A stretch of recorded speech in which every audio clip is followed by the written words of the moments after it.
Magandang araw sa inyong lahat.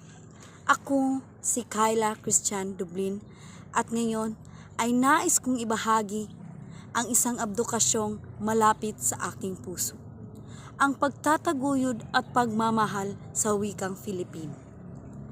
Ang wika ay hindi lamang mga tunog, salita, ito ay ating kaluluwa bilang isang bansa. Sa pamamagitan ng wika, na ipapahayag natin ang ating saloobin, kultura at pagkakilanlan. Ngunit sa paglipas ng panahon, tila ba unti-unting nalilimutan, napapalitan at minsan pa nga'y nahihiya tayong gamitin.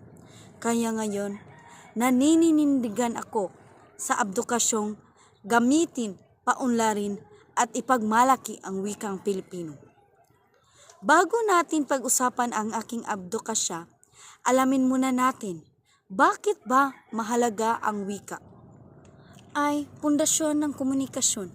Kung walang wika, wala tayong paraan para magkaunawaan, magkaisa at magkatulungan.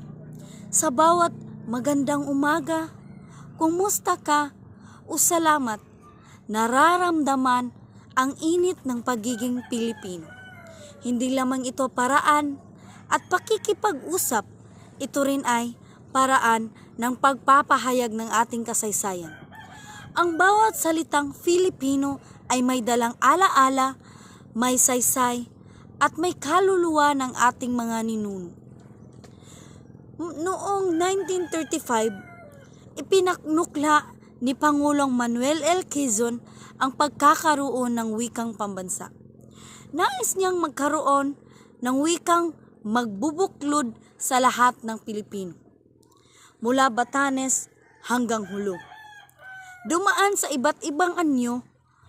Noong 1959, tinatawag itong Pilipino. At noong 1987, sa ilalim ng bagong konstitusyon, ito ay naging Filipino. Ang opisyal ng wika mula noon, ginamit ito sa edukasyon, batas at pamahalaan.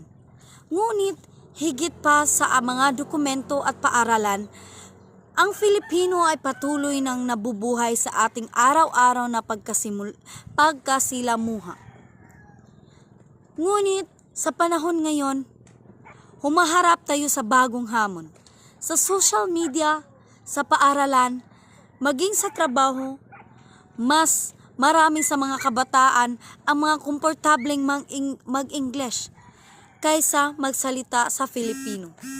Minsan pa nga, may mga nahihiya, nagkakamali sa Filipino, ngunit hindi kapag sa English. Ngunit bakit ba tayo nahihiya sa sariling nating wika? Ang paggamit ng Filipino ay hindi kabataan, ito'y karangalan. Hindi dapat kailangan talikuran ang ibang wika. Ngunit dapat una pa ring pahalagahan ang sarili nating wika. Kaya't ito ang abdukasya, itaguyod ang wikang Filipino sa lahat ng larangan. Sa tahanan, kausapin ang pamilya sa Filipino. Sa paaralan, gamitin ito sa talakayan, sa pagsulat at sa paglikha ng mga proyekto. Sa social media, huwag ikahiya ang paggamit ng Filipino. Mag-post, magtula o gumawa ng nilalaman sa sariling wika. Ang layunin ng aking abdukasya ay mulit-muli nating buhayin ang pagmamahal sa sariling wika. Hindi lamang tuwing buwan ng wika, kundi araw-araw. Naniniwala ako sa simpleng paggamit ng Pilipino sa ating araw-araw na buhay na ipapakita natin ang ating pagmamalaki bilang isang Pilipino. Ang wika ay tulay ng pagkakaisa kahit sa iba't ibang bansa at relihiyon o antas sa buhay. Kapag gumamit tayo ng iisang wika, nagkaroon tayo ng pagkaunawan at pagkikipagkapwa. Hindi mahalaga kung saan ka nanggaling, basta't nagsasalita ka ng Filipino. Ikaw ay bahagi ng iisa ng bayan. Kahit kung nais nating magpapanatili ang pagkakaisa, kailangan natin alagaan at pahalagahan ng wikang nagbubuklod sa atin. Bilang kabataan, tayo ay ang pag-asa ng bayan.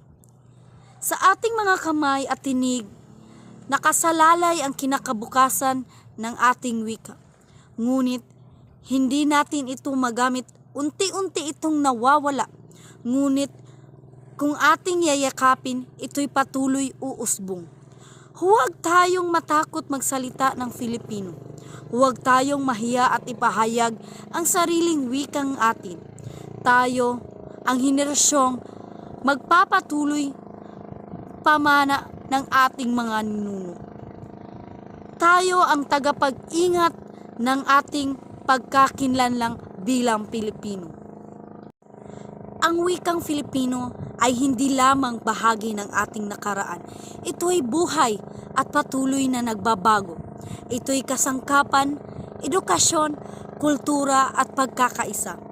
Kaya sa pagtapos ng aking abdukasya, nais kong iwan ang mensaheng ito. Ang wika ay puso ng ibang bansa.